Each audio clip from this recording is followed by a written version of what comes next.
अब इन्होंने दांव लगा दिया है ओबीसी और आदिवासी वाला, क्या मान रहे हैं, भारी पड़ेगा क्या बीजेपी के ऊपर ये ओबीसी आदिवासी वाला दांव? देखिए, मैं कांग्रेस नेता को सुन रहा था, ये जितनी बातें कर रहे हैं, जवानी कर रहे हैं। कांग्रेस एक जवानी बयान बहादुर पार्टी है। ये कह रहे थे दलितों को, आदिवासियों को, पिछड़ों को कांग्रेस सम्मान देती है। मैं 5 सेकंड में जवाब दूंगा। चाहे अंबेडकर जी को चुनाव हराने की बात हो, या पिछड़ों को आरक्षण नहीं देने की बात हो, या मंडल कमीशन के सिफारिशों को दबाए रखने की बात हो, ये सारे कुकर्म कांग्रेस के खाते में जाते हैं। कांग्रेस ने किया है। पता नहीं किस मुंह से ये कहते हैं कि हम दलित समर्थक हैं, आदिवासी समर्थक हैं और पिछड़ों के समर्थक हैं। और तो छोड़ दीजिए, पिछले जब राष्ट्रपति की चुनाव हो रही थी तो एक दलित राष्ट्रपति का विरोध कांग्रेस ने किया था, और इस समय जब एक आदिवासी समुदाय से राष्ट्रपति बनी है तो उसका भी विरोध किया गया। और नहीं तो और इनका सदन में नेता प्रतिपक्ष उनको अपमानित करते हुए राष्ट्रपति तक बताया। तो भारतवर्ष जानता है कि कांग्रेस के डीएनए में पिछड़ों का अपमान, दलितों का अपमान और आदिवासियों का अपमान है। देखिए, भारतीय जनता पार्टी विकास की लड़ाई लड़ रही है, पूरा देश जानता है। कांग्रेस की एकमात्र लड़ाई है सोनिया के लाल को प्रतिस्थापित करने की। आप बुरा मत मानिएगा, राहुल जी प्रतिस्थापित हो, एकमात्र इनकी लड़ाई है। जबकि जनता जानती है और जनता को लगता है कि नरेंद्र मोदी जी की लड़ाई भारतवर्ष को आगे रखने की लड़ाई है। यही कारण है कि सभी चुनावों में लगातार कांग्रेस शिकस्त खाती जा रही है। रह गई बात रत्नाकर जी के दावे की, तो कांग्रेस हर चुनाव के पहले बड़ी बड़ी दावा करती है और चुनाव के बाद कहती है कि आंकड़ों का हम विश्लेषण अरविंद जी, एक सच्चाई तो है ना कि जो सर्वे सामने आ रहे हैं उन सर्वे के अंदर कोई सुखद स्थिति नहीं है आप लोगों की भी।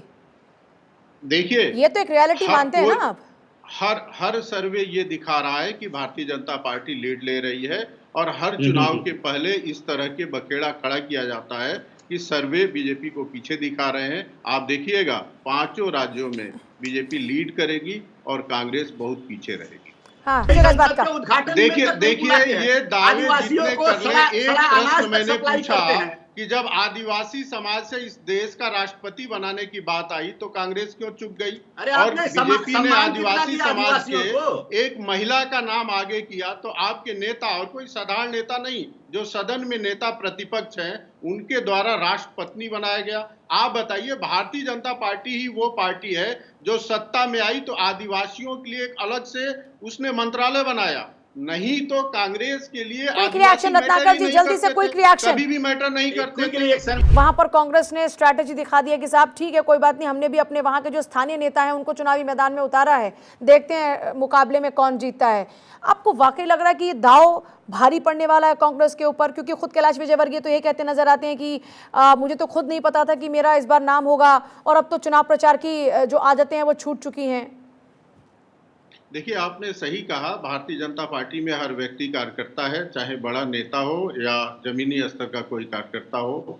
संगठन जब आदेश करता है तो उस आदेश का अक्षरशः पालन करना होता है। कैलाश विजयवर्गीय यही कह रहे थे कि मैं दावेदार नहीं था, फिर भी संगठन ने आदेश दिया और संगठन के आदेश पे मैं चुनाव लड़ूंगा। तो ये अच्छी बात है, हर पार्टी में ऐसा होना चाहिए। लेकिन दुर्भाग्य से कांग्रेस में नहीं है। कांग्रेस केवल सत्ता के लिए, निजी बढ़त के लिए। और मैं एक बात बताऊंगा, जिस पार्टी का राष्ट्रीय नेतृत्व, मैं राहुल जी का नाम लूं, अपना सीट नहीं जीत पाते हैं और छोड़ के उनको साउथ भागना पड़ता है, वो जीत का क्या दावा करेंगे?